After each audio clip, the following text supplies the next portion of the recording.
Number 1, blue chip stocks. ये वो stocks हैं जो बहुत स्टेबल कंपनीज के हैं, बहुत लार्ज कैपिटल कंपनीज के हैं, एंड आपको पता है कि over a long period of time in companies ने बहुत कंसिस्टेंटली परफॉर्म किया है। तो आप देखेंगे कि पिछले 5 साल में उनका सेल्स ग्रोथ कैसा रहा है, पिछले 5 साल में उनका प्रॉफिट ग्रोथ कैसा रहा है, उनका डेट या जो कर्ज उन्होंने बैंक से लिया हुए हैं उसका रेशियो क्या है in comparison to their equity. क्योंकि अगर बहुत ज्यादा कर्ज लिया हुआ है तो उस कर्ज को चुकाना या उसका ईएमआई भर पाना ड्यूरिंग अ रिसेशन बहुत मुश्किल हो जाता है।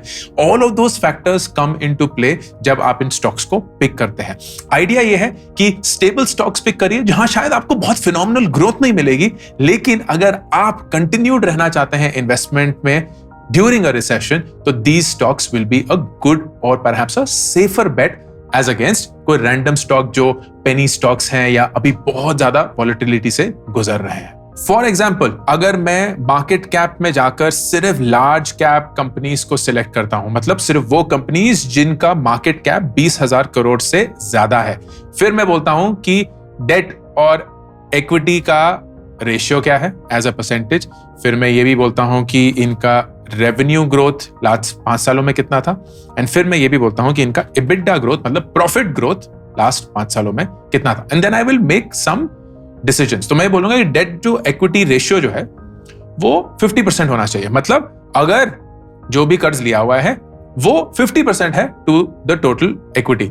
रेवेन्यू ग्रोथ मैं बोलता हूं कि कम से कम तो 10% होना ही चाहिए for the last 5 years, and फिर EBITDA ग्रोथ मैं बोलता हूं कि वो भी कम से कम 10% होना चाहिए। अगर ये मैं सारी चीजें करूंगा तो सिर्फ 18 रिजल्ट निकलते हैं, सिर्फ 18 अमंगस्ट 4,500 कंपनीज जो स्टॉक एक्सचेंज पे लिस्टेड हैं, यही 18 हैं। और इनको अगर मैं रेवेन्यू ग्रोथ से करूंगा तो बजाज, अदानी, प्लीज ये रिकमेंडेशंस नहीं है तो ये जाकर स्टॉक्स मत खरीद लेना, ये 30 सेकंड का काम है, ऐसे स्टॉक्स नहीं पिक होते।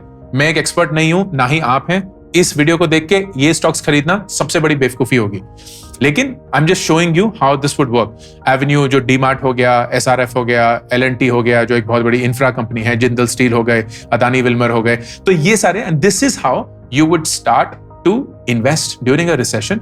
वो कंपनीज जो स्टेबल है, कंसिस्टेंटली परफॉर्म करती आई हैं, हिस्टोरिकली अच्छे से परफॉर्म करी हैं, एंड उनका कर्ज टू इक्विटी रेशियो कम है। नंबर 2, अब आप और मैं स्टॉक्स नहीं पिक कर सकते क्योंकि जैसे मैंने दिखाया 30 सेकंड के अंदर ये 18 स्टॉक जो निकल गए, शायद ये सही स्टॉक्स नहीं है, मुझे नहीं पता है, बिकॉज़ जेन्युइनली नहीं पता है। So great way to do that instead is mutual funds. Mutual funds में एक मैनेजर होता है जो ये जिम्मेवारी लेता है कि हम आपके लिए मैनेज कर लेंगे, उसके लिए आप हमें एक बहुत छोटा सा कॉस्ट बेयर करने की इजाजत दे दीजिए, एंड फिर आप वो रिटर्न्स कमाइए जो हम आपके लिए ऑर्गेनाइज कर रहे हैं। एंड ये समझने की कोशिश करिए कि रिसेशन में हमेशा मार्केट नीचे की तरफ जाने की कोशिश करती है, या कोशिश नहीं करती, नीचे की तरफ जा रही होती है। लेकिन over a long period of time, जैसे कि स्टॉक मार्केट में हमेशा देखा गया है, 5-10 साल 20 साल के पीरियड पे वो मार्केट कंसिस्टेंटली ऊपर जाती है over this long period of time. तो आपका फर्ज बनता है कि इस पॉइंट पे आप इन्वेस्टेड रहेंगे एंड एक ऐसे म्यूचुअल फंड में इन्वेस्ट करेंगे जहां आपको पता है कि जब मार्केट ऊपर चढ़ने शुरू हो जाएगी तो आपके इन्वेस्टमेंट्स भी परफॉर्म करना शुरू हो जाएंगे। एंड वो म्यूचुअल फंड्स होते हैं index mutual funds. Index mutual funds होते हैं जहां कोई सेक्टर नहीं होता है, कोई स्पेसिफिक स्टॉक्स नहीं होते हैं, ग्रोथ पे फोकस नहीं होता है, डिविडेंड पे फोकस नहीं होता है, ना ये सब। वो सिर्फ और सिर्फ जो भी इंडेक्स है जो आपने खरीदा है उसको मैप करने की कोशिश करता है। मेरा फेवरेट इंडेक्स म्यूचुअल फंड है निफ्टी 50 इंडेक्स म्यूचुअल फंड, जहां इंडिया के टॉप 50 स्टॉक्स जो हैं वो निफ्टी 50 एक इंडेक्स कंप्राइज करते हैं, और कोई भी म्यूचुअल फंड अगर उस निफ्टी 50 इंडेक्स को ट्रैक करने की कोशिश करता है तो जैसे जैसे वो 50 कंपनीज परफॉर्म करती हैं वैसे ही ये म्यूचुअल फंड परफॉर्म करता है। एंड मेरा विश्वास फिर ये रहता है कि ये 50 कंपनी जो है ये इंडिया की सबसे टॉप 50 कंपनीज हैं, तो किसी न किसी दर्जे से स्टेबल होंगी, अच्छे से ग्रोथ आएगा, कंसिस्टेंटली आएगा, परफॉर्म करेंगे। हाँ, शायद बहुत फिनोमिनल परफॉर्मेंस नहीं होगी, लेकिन एक stable performance over a long period of time होगी, which is something that I would want during a recession. Number 3, sectoral ETFs या सेक्टोरल म्यूचुअल फंड्स। एक ऐसा फोकस जहां आप एक सेक्टर पे फोकस करके उनके स्टॉक्स पे फोकस कर सकते हैं। फॉर एग्जाम्पल, कोविड के दौरान कुछ सेक्टर्स थे जो बहुत प्रॉस्पर करे और कुछ सेक्टर्स थे जो बहुत बुरी तरह पिट गए। टूरिज्म, हॉस्पिटैलिटी, ये सारी इंडस्ट्रीज रातों रात एक तरीके से बर्बाद हो गई। लेकिन कौन कौन सी इंडस्ट्रीज मशरूम करने लगी? टेक्नोलॉजी बहुत अच्छे से चलने लगा, एग्रीकल्चर अच्छे से चलने लगा, फार्मा अच्छे से चलने लगा, बायोटेक अच्छे से चलने लगा, and all of those were bets that you could have taken. ये बेट आप कैसे लेते हैं? एक सेक्टरल ETF या म्यूचुअल फंड में इन्वेस्ट करके। अगर आपके पास ये म्यूचुअल फंड या ETF में ऑप्शन नहीं आता है, स्मॉल केस में ऐसे बहुत सारे ऑप्शंस हैं जहां सेक्टर फोकस आप इन्वेस्टमेंट कर सकते हैं। आप ऑटो में इन्वेस्ट कर सकते हैं, आप फार्मा में इन्वेस्ट कर सकते हैं, आप ITES में इन्वेस्ट कर सकते हैं, आप एनर्जी में इन्वेस्ट कर सकते हैं, लॉजिस्टिक्स या इंफ्रा में इन्वेस्ट कर सकते हैं, सो ऑन। तो आपकी राय होगी कि यार रिसेशन के दौरान मुझे क्या लगता है कौन सा सेक्टर है जो परफॉर्म करेगा, एंड फिर मैं उस सेक्टर में इन्वेस्ट करना चाहता हूं। And the way to do that will be to work with a manager जो कि आपके म्यूचुअल फंड को या आपके स्मॉल केस को या आपके ETF को मैनेज करेगा। Number 4, real estate. Real estate historically देखा गया है रिसेशन में, अगर वो रियल एस्टेट लेड रिसेशन ना हो तो स्टेबल रहता है। अगर रिसेशन रियल एस्टेट की वजह से ही आया है, जो कि 2007-2008 में हुआ था यूएस में, एंड फिर वो ग्लोबली फैलने लगा, तो naturally real estate under perform करेगा। लेकिन बाय एंड लार्ज बाकी सारे रिसेशंस में रियल एस्टेट मोर और लेस स्टेबल रहता है। तो आप real estate as an investment option को कंसिडर कर सकते हैं ड्यूरिंग अ रिसेशन। लेकिन रियल एस्टेट की सबसे बड़ी प्रॉब्लम क्या होती है कि बहुत ज्यादा पैसा चाहिए होता है। वो 50 लाख 1 करोड़ वो कहां से आएंगे, क्योंकि हम तो शुरुआती इन्वेस्टर्स हैं। And a great way to consider that is REITs, Real Estate Investment Trust। REITs real estate companies float करती हैं। एक तरीके से मानिए कि ये स्टॉक्स हैं, लेकिन द डिफरेंस इज कि ये रियल एस्टेट कंपनीज अपने रेंटल इनकम से जो भी इनकम कमाती हैं, that is represented in the REIT as a price. तो एक तरीके से आप उस रियल एस्टेट कंपनी के रेंटल इनकम पे बेट कर रहे हैं।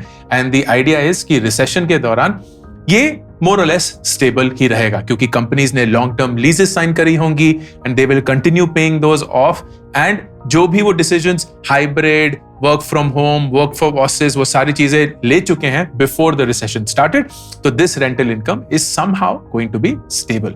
इंडिया में अभी 3 REITs हैं, Embassy office, Mindspace and Brookfield. Embassy, Mindspace और ब्रुकफील्ड जो है वो ऑफिस स्पेसेस चलाते हैं, तो ऑफिस या कमर्शियल रियल एस्टेट का जो रेंटल इनकम है वो अकाउंट होता है। लेकिन एक REIT मुझे याद नहीं है कौन सा है, वो लॉन्च होने वाला है which is focused on retail, मतलब मॉल्स जो हैं उनके रियल एस्टेट पे, and that is also an option that you would have. Number 5, fixed income या डिविडेंड स्टॉक्स। रिसेशन के दौरान अगर एक रेगुलर इनकम आती रही, नथिंग इज लाइक दैट। तो फिक्स्ड इनकम, बॉन्ड्स, कोई ऐसी चीज जहां आपको गारंटीड एक रिटर्न मिलता है। फिक्स डिपॉजिट तो है ही, बट ऑफ कोर्स वो इन्फ्लेशन को बीट ही नहीं कर पाता, तो I would not recommend that. अगर आप EPF या PPF में करते हैं तो बहुत लंबा लॉक इन होता है, 15 साल का, तो उसका क्या फायदा, या फायदा नहीं है, उसका फायदा तो ऑफ कोर्स बहुत सारा है, लेकिन 15 साल बाद ही होगा। सो शॉर्ट टर्म के लिए corporate bonds is a great way for you to think about fixed income assets. Corporate bonds क्या होते हैं? कंपनीज जो लोन लेना चाहती हैं, लेकिन बैंक से लोन लेने के बजाय वो रिटेल इन्वेस्टर्स के पास जाते हैं और बोलते हैं कि हम आपको एक रेट ऑफ इंटरेस्ट देंगे जो कि फिक्स्ड होगा, और वो रेगुलर डिस्बर्समेंट होगी, हर 6 महीने, हर 9 महीने, हर साल, व्हाटएवर दैट सिंक में भी। अब ये रिस्की भी है, क्योंकि रिसेशन के दौरान, जैसे कि हमने बताया, बहुत सारी कंपनीज अंडर स्ट्रेस आ जाती हैं।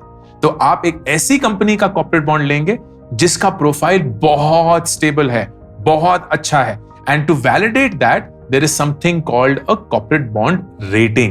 सबसे हाईएस्ट रेटिंग होती है AAA रेटिंग, उसके बाद आती है AA रेटिंग। तो मेरी राय ये रहेगी, या मेरा रिक्वेस्ट ये रहेगा कि अगर आप कोई भी कॉर्पोरेट बॉन्ड खरीदें तो AA और AAA का ही खरीदें, उससे कम का ना कंसिडर करें ड्यूरिंग अ रिसेशन, बहुत बहुत रिस्की हो सकता है। A great platform to buy corporate bonds is wintwealth.com। Disclaimer, मैं विंट वेल्थ में एक इन्वेस्टर हूं, तो थोड़ा सा बायस्ड हूं इन सजेस्टिंग दैट, लेकिन बहुत सारे और प्लेटफॉर्म्स भी हैं जहां आप कॉर्पोरेट बॉन्ड्स इवैल्यूएट कर सकते हैं, कंसीडर कर सकते हैं, कंपेयर कर सकते हैं, and go about doing it. मैं पर्सनली विंट वेल्थ से इन्वेस्ट करता हूं, and I have found that to be a great resource to generate fixed income through my investments.